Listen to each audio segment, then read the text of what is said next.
আজ হলো পৌষ পার্বণ, পিঠে খাওয়ার দিন। তো ওই জন্য মা সকাল সকাল পিঠে ভাজতে শুরু করলো। তো আমিও এখনও ঘুম থেকে উঠিনি। ঘুম থেকে উঠে দেখি মা পুজো করতে চালু করে দিয়েছে। তো তখন আমি ফ্রেশ হয়ে নিলাম। এর মধ্যেই দেখো পূর্বপুরুষকে পিঠে দেওয়া হচ্ছে।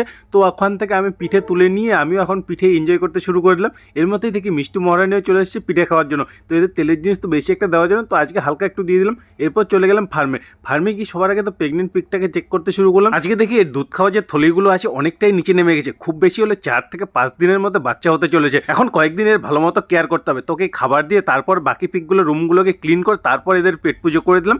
এরপর চলে গেলাম আমি মুরগির ফার্মে। এখন ওয়েদার চেঞ্জ হচ্ছে, দিনের বেলা গরম থাকে, রাত্রিবেলা ঠান্ডা। ওই জন্য দেখি আজকে 2-3টা মুরগি ঝিমাচ্ছে, কি জানি কি প্রবলেম। আর কি আপাতত এই পেট খারাপের মেডিসিনটা জলের সাথে গুলিয়ে তারপর এদের জল দিয়ে দিলাম। আর যে বাচ্চাটা একটু অসুস্থ আছে ওকে ধরে ধরে জল খাইয়ে দিলাম যাতে একটু সুস্থ থাকে। আর এটা হলো আমার বোনের সাইকেল, 4-5 বছর ধরে এমনি পড়ে আছে। তো আমার ওলা স্কুটিটা তো নষ্ট হয়ে শোরুমে পড়েছে। তো আপাতত সাইকেলটাকে রিপেয়ারিং করে নিয়ে মালপত্র নিয়ে যাওয়া আসার সুবিধা হবে। তো ওই জন্য মেকারকে দেখালাম। মেকার বললো অনেক প্রবলেম আছে, আজকে রেখে যেতে। তো রেখে চলে এলাম বাড়িতে। বাড়ি এসে ফটাফট স্নান করলাম, যেহেতু ম্যাডাম তো নেই, মা আজকে রান্না করে দিল। তো আর কি এখন আগে পেট পুজোটা করে নিলাম। আর তারপরে শুরু হয়ে গেল পিকনিকের প্রস্তুতি। ম্যাডামদের বাড়িতে পিকনিক। তো ম্যাডাম কল করে বললো আমাদের ফার্মের মুরগি একটা নিয়ে আসতে, ওটা দিয়ে নাকি বিরিয়ানি আসবে। তো ফার্মে গিয়ে একটা বড় সড়ো মুরগি নিয়ে নিলাম। আর মা কিছু সকালবেলা পিঠে বানিয়েছিল, তো পিঠেটাও নিয়ে নিলাম।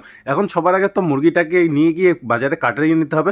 তো বাজারে নিয়ে গিয়ে আগে মুরগিটাকে কাটিয়ে নিলাম, তারপরে একটু পাঠার মাংস ওখানে প্যাকেটিং করে এখন সোজা চলে গেলাম ম্যাডামের বাড়িতে। ওখানে গিয়ে দেখি পিকনিকের অ্যারেঞ্জমেন্ট শুরু হয়ে গেছে, এদিকে রান্নাও চলছে পিকনিকের।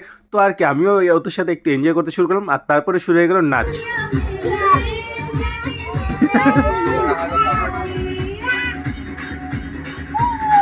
এনজয় তো চলতেই থাকবে, রান্নাটাও তো কমপ্লিট হবে। তো এইদিকে রান্না কমপ্লিট করতে শুরু করলাম। তারপরে আমি বিরিয়ানির সব কিছু মশলাপাতি দিয়ে লেয়ারিং করতে শুরু করলাম। এখন বিরিয়ানিটাকে 1 ঘন্টা মিনিমাম দম দিতে হবে। তো দম দেওয়া কমপ্লিট হয়ে গেল। তারপরে বিরিয়ানি হাঁড়ি কাটতে শুরু করলাম। তারপরে ম্যাডাম সবাইকে পরিবেশন করতে শুরু করলো। আর সবাই মিলে বসে বিরিয়ানি এনজয় করতে শুরু করলাম। সত্যি সারা রাত ধরে প্রচুর মজা করে এখন সকালবেলা বাড়ির দিকে রওনা। তো আজকের মতো এইটুকুই। ভিডিও তোমাদের কেমন লাগলো অবশ্যই জানাবে।